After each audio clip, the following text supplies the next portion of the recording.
Sean recently gave a very nice explanation for why parapsychology does not work on a physicalist perspective, because it would require new physics. But I am wondering if panpsychism is or leaves parapsychology more open.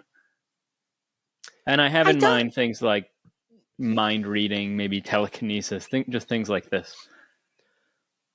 I don't think so. I was on a very good podcast, Waking Cosmos podcast, been on a couple of times. And the first time I was on, the host asked me, does panpsychism help you with believing in sort of psi phenomena and so on?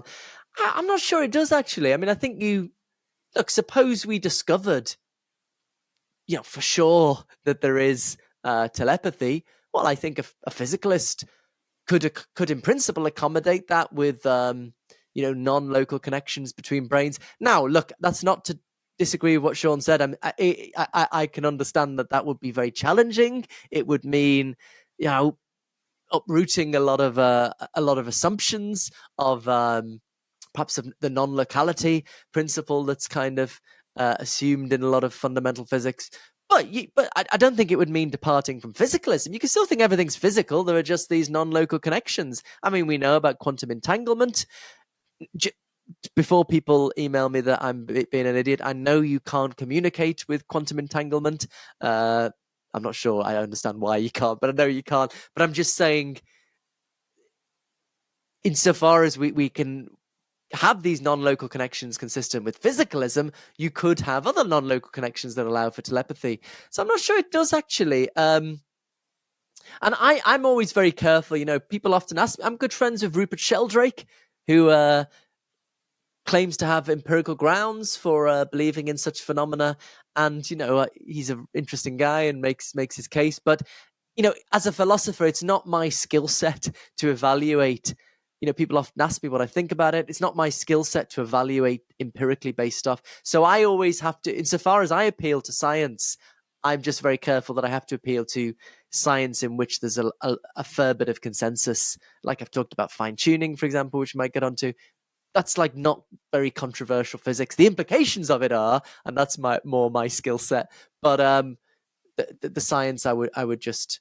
I mean, where it might help, just finally, I talk about this a little bit in Galileo's Error and maybe my new book, Why, the Purpose of the Universe. I suggest it might help us if you take mystical experiences seriously, right? So a lot of people, one of the boxes you tick on the psychological test for a mystical experience is a sense that there is a living presence in all things. Or there's often a sense that there's some kind of consciousness at the root of things. Now, if you're a physicalist, you've got to think that's a delusion, right?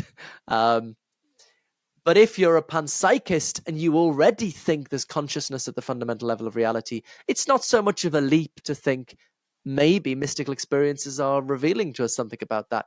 Now, let me be very clear. I know that's not to say we should believe mystical experiences as opposed to thinking they're delusions. There's an interesting question about the rationality, the epistemology there.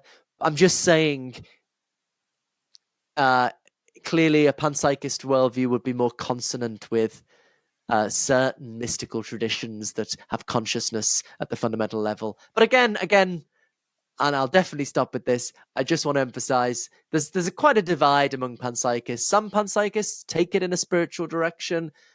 Other panpsychists think, oh no, this is superstitious nonsense. We're just interested in normal consciousness, feeling pain, seeing red. We think we need a new paradigm of explanation, but we don't. We're total atheist secularists, so you needn't take it in that direction. But you might.